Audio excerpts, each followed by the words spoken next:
ये हमारा पहला डिज़ाइन से रिलेटेड और इस कोर्स के अंदर हम ब्रोशर डिज़ाइन को कवर करेंगे। Single page brochure, bifold brochure, trifold brochure ये सब हम पढ़ेंगे, डिज़ाइन करेंगे इसको। तो स्टार्ट करने से पहले मैं 2 चीज़ें आपसे करना चाहूँगा, बातें करना चाहूँगा। वो ये हैं कि पहली बात ये है कि अगर आपने इस कोर्स को डायरेक्टली स्टार्ट कर दिया, आपने परचेज़ किया है, कोई भी पैकेज परचेज़ किया है तो उस पे अगर आप डायरेक्टली ब्रोशर डिज़ाइन पे आ गए हैं तो सबसे पहले मैं आपसे ये कहूँगा कि आप उसको डायरेक्टली ना करें। आप आएँ Adobe Photoshop essential training course है, इसको पहले करें क्योंकि इसको करने के मैं क्यों कह रहा हूँ पहले क्योंकि मैं इसमें बेसिक चीज़ें मैंने कवर कर दी हुई हैं और आप इसको करें ताकि आपकी बेसिक जो है और काफ़ी डिटेल में चीज़ों को भी कवर किया है मैंने। आप उनको पढ़ें ताकि आप को चीज़ पता हो, अगर मैं कोई चीज़ छोड़ भी देता हूँ और कर रहा हूँ उसको डायरेक्टली मुझे याद नहीं रहता कई बार। मैं इसमें भी बेसिक चीज़ों को कवर करूँगा मगर आपने उसको लाज़मी करना है ताकि आप एक्सपर्ट हो चुके हों इस कोर्स पे आने से पहले। इस कोर्स के अंदर हम एक ही टूल जो है उसको ज़्यादा रिपीट तो हम सारे टूल करेंगे मगर एक टूल जो है मैंने उस कोर्स में नहीं बताया वो है पेन टूल है, वो इसको हम इस कोर्स के अंदर डिटेल में कवर करेंगे। और दूसरी बात ये है कि ब्रोशर डिज़ाइन जब आप करते हैं तो डिफरेंट साइज़ेज़ होते हैं, रिक्वायरमेंट होती है उसकी। और अगर आप गूगल पे जाएँ और लिखें ब्रोशर डिज़ाइन साइज़ेज़ तो आपको डिफरेंट साइज़ेज़ दे देगा 8.5 बाय 11, 8.5 उसकी विड्थ है, 11 उसकी हाइट है और इसी तरह 8.5 बाय 14 है, 11 बाय 17 है, 11 बाय 25.5 इस तरह डिफरेंट रिक्वायरमेंट्स के मुताबिक आप उसके साइज़ेज़ रखते हैं। क्लाइंट से पूछ लिया जाता है, मोस्टली क्लाइंट आपको 99% क्लाइंट आपको बता देता है कि मुझे किस साइज़ में ब्रोशर चाहिए।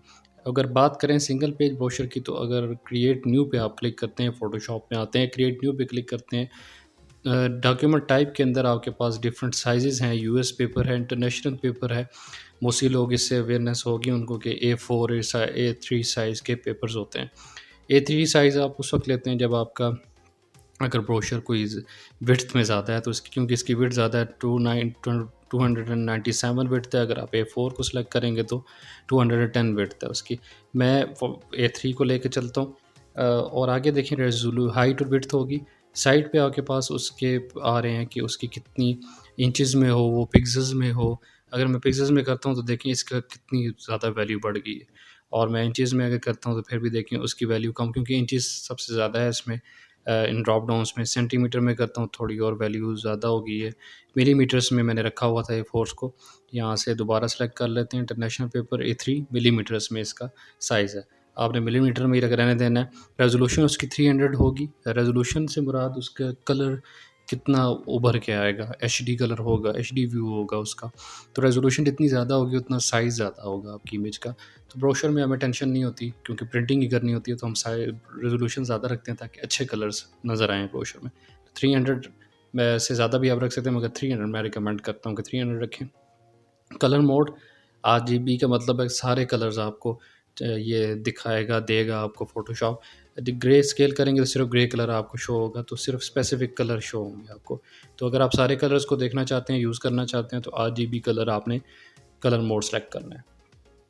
उसके बाद आपके पास बैकग्राउंड कंटेंट्स आ जाते हैं, मतलब जो पहली लेयर आप बनाएँगे, उसका कलर कैसा होगा, वो आप चूज़ कर सकते हैं। यहाँ से हम वाइट ही चूज़ करते हैं। वाइट करने के बाद नीचे चीज़ों को छेड़ने की ज़रूरत नहीं है, आपने ओके प्रेस करना है, तो आपकी लेयर क्रिएट हो जाएगी, जो साइज़ आप उसको देंगे। ये पहला लेक्चर था, इसमें थोड़ा-सा ये ओवरव्यू आपको देना था साइज़ेज़ के बारे में। मिलते हैं आपसे नेक्स्ट लेक्चर में, तब तक के लिए आपसे इजाज़त चाहूँगा। Thank you so much.